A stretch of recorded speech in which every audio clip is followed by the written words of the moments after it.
इस कहानी के सभी पात्र और घटनाएं काल्पनिक हैं, जिसका किसी भी व्यक्ति या घटना से कोई संबंध नहीं है।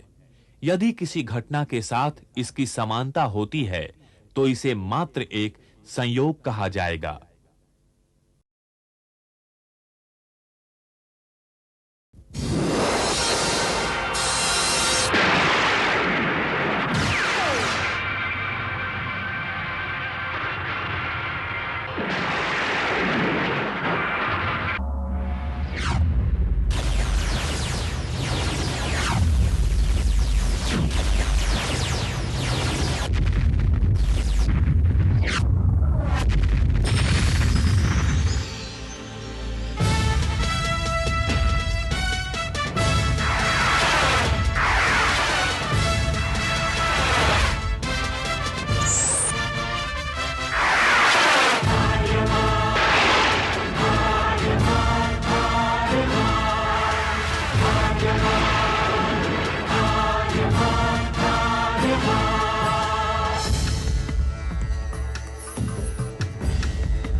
दिग दिगंत और अनंत तक गूंजायमान है। ब्रह्मनाद है विधि का वो अटल विधान है। धर्म की अधर्म पर विजय का वो प्रमाण है। जायमान है वो अटल विधान है। विजय का वो प्रमाण है। ब्रह्मांड का महान योद्धा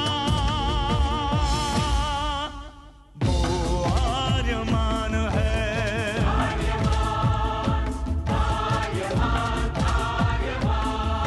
ब्रह्मांड का महान योद्धा वो आर्यमान है। आर्यमान है।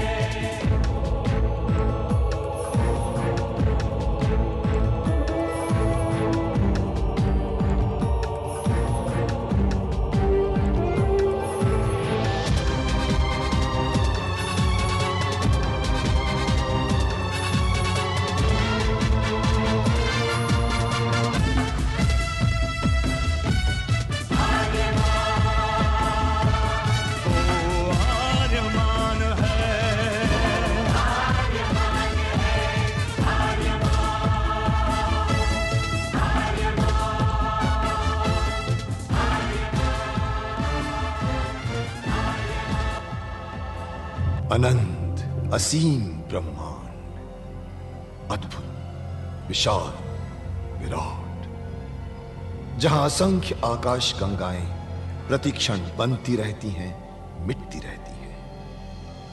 हर आकाश गंगा में होते हैं अनगिनत तारे, अनेकों सूरज, और सूरज के साथ होता है अपना सौर मंडल, जिसमें रहते हैं अनेकों ग्रह। न जाने कितने सूरज चमके और बुझ गए, न जाने कितने तारे चमके और खो गए, न जाने कितने ग्रह, कितनी पृथ्वियां, कितनी सभ्यताएं बनी, बढ़ी और खो गई समय की इस अनंत धारा में। इन्हीं अनजानी परंतु अमर गाथाओं में से एक है महागाथा ब्रह्मांड के योद्धा आर्यमान की।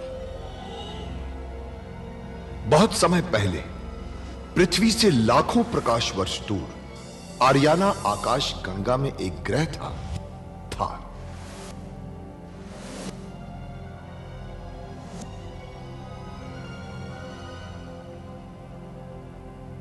थार एक रेगिस्तान था, पानी की बूंद नहीं थी, फिर भी पूरे ब्रह्मांड के लिए मूल्यवान था थार, क्योंकि थार में थी ऐसी खाने जहां से दुर्लभ जीवनदायी पदार्थ निकलता था, जिसे थारस कहते थे।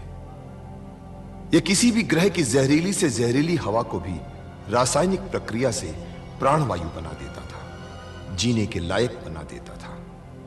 कहावत थी, थारस जिसके वश में, पूरी आकाश गंगा उसके वश में। आर्याना आकाश गंगा की संरक्षक संस्था ओमियान के नियमों के अनुसार थारस को कोई भी व्यक्ति अपने वश में नहीं कर सकता था।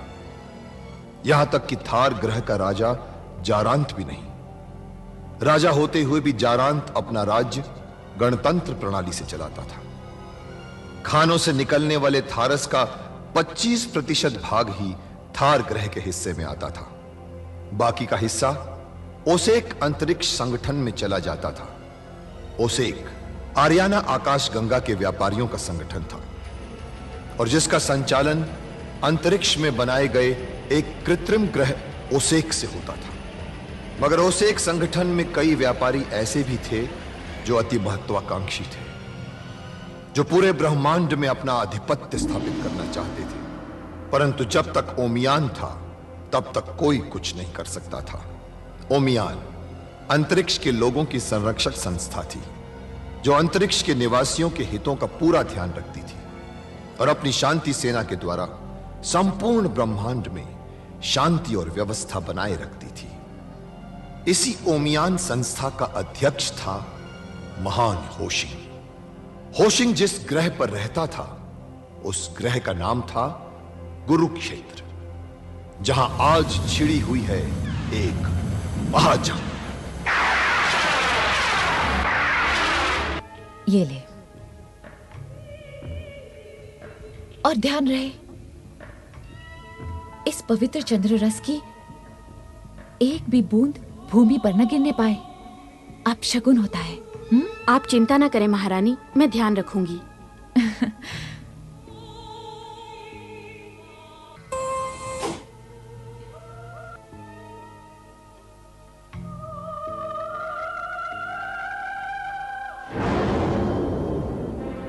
ये पकड़।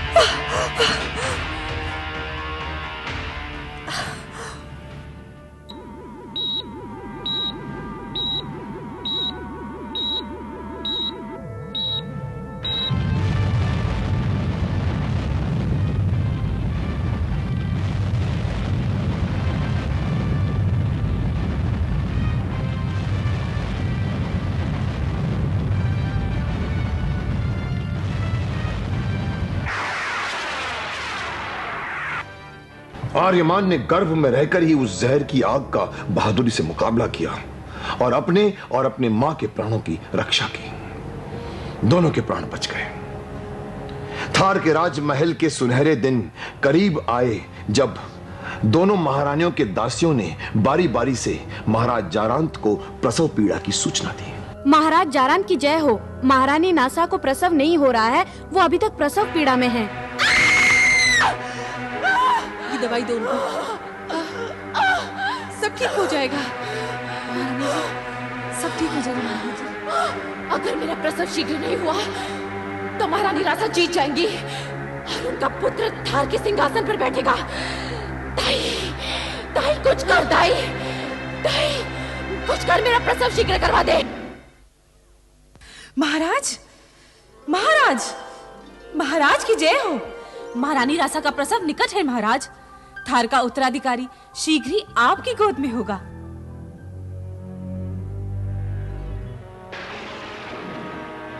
वहां कुरुक्षेत्र में होशिन आसमान को निहार रहा था और उसने आसमान से आती हुई बारिश की पहली बूंद देखी।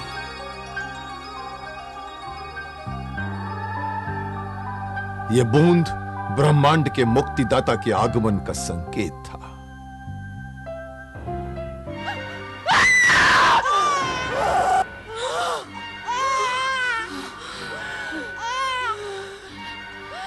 दासी, महाराज को जाके खबर कर दो, उत्तराधिकारी पैदा हुआ है। जी, जी हाँ।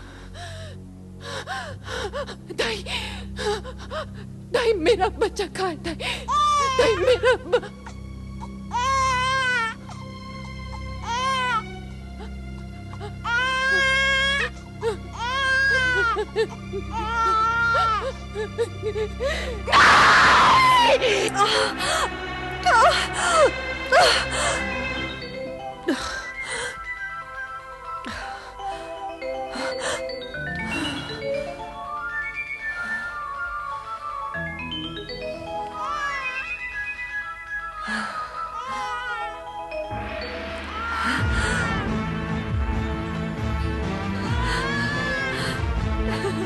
आखिरकार थार के उत्तराधिकारी ने जन्म ले ही लिया।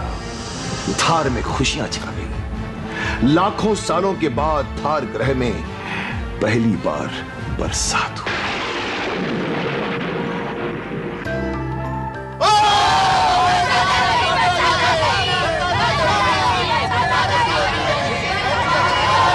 और फिर वो खुशियों का दिन आया जब दोनों बच्चों का नामकरण होना था।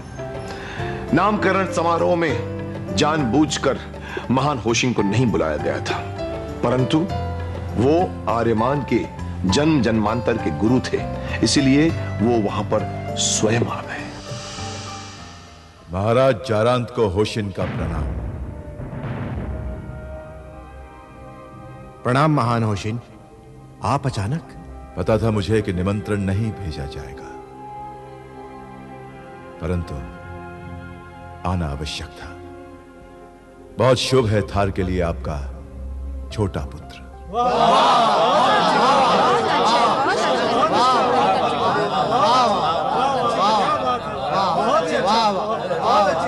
यह तो बहुत ही शुभ समाचार है महान होशिन, लेकिन मेरे बड़े बेटे के विषय में आपको क्या कहना है? इसके लिए केवल आंसू है मेरे पास।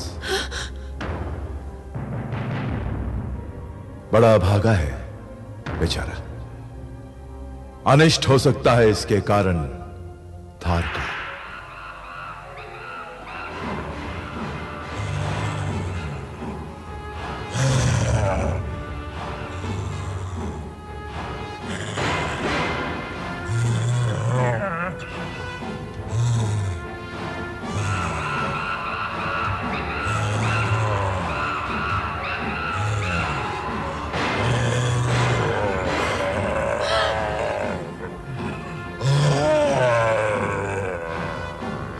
ये कैसा विकृत बालक है?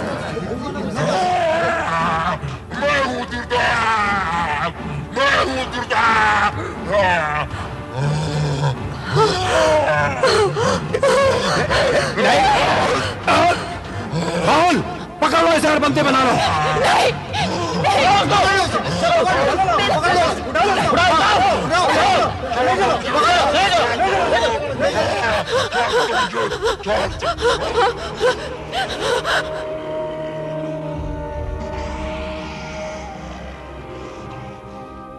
समय चक्र बीतता गया।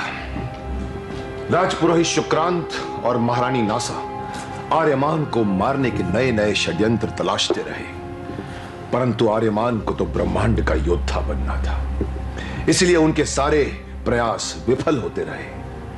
और एक दिन फिर शुक्रांत और नासा ने मिलकर एक और षड्यंत्र खोजा। उन्होंने रासा की विश्वस्त सेविका जीनो को बुलाया। तुम्हें सिर्फ इतना करना है कि जब तुम राजकुमार को महारानी के पास दूध पिलाने ले जाओ तो किसी भी तरह इस विष का हल्का लेप। शुक्रांत के लालच में कुछ पल के लिए जीनो आ तो गई, परंतु बाद में उसका हृदय परिवर्तन हुआ। जीनू, तू होश में तो है? हाँ महारानी, मेरा विश्वास कीजिए महारानी, राजकुमार के जीवन को खतरा है। ये जहर की शीशी शुक्रांत ने मुझे दी थी ताकि मैं क्षमा के योग्य नहीं हूँ महारानी, मैं क्षमा के योग्य नहीं हूँ। आप मुझे दंड दीजिए, आप मुझे दंड दीजिए, परंतु राजकुमार को बचा लीजिए। शुक्रांत, इतनी देर हो गई, अभी तक कुछ नहीं हुआ। लगता है इस बार भी तुम्हारा विष बेकार सिद्ध हुआ है। नहीं महारानी, शुक्रांत से एक बार भूल हो सकती है, बार बार नहीं। बहुत जल्द महारानी रासा के कक्ष से रोने की आवाज आती होगी।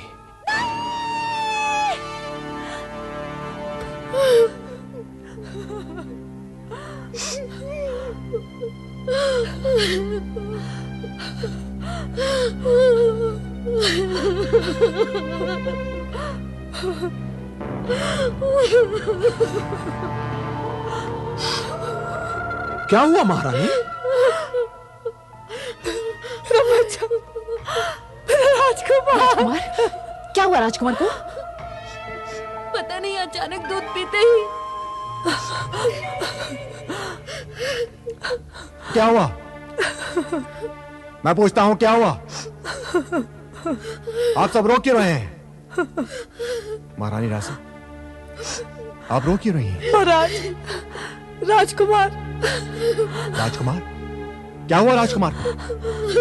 मेरा अपना ही दूध उसके लिए विष बन गया है। विष बन गया है? हाँ। नहीं नहीं नहीं। रासा और जीनो का नाटक सफल रहा। शुक्रांत, नासा और जारांत ये मान गए कि आर्यमान मर गया है।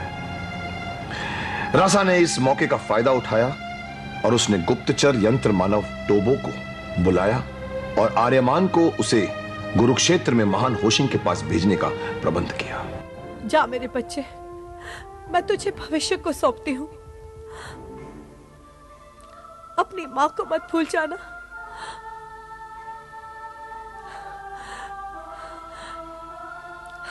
लो टोबो।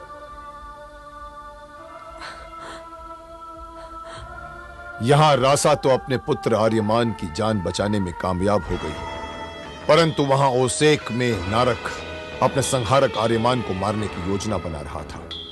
उसने एक हत्यारे यंत्र मानव ओजा को बालक आर्यमान को मारने के लिए थार की ओर रवाना किया।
आ गया वो, उसे तो आना ही था।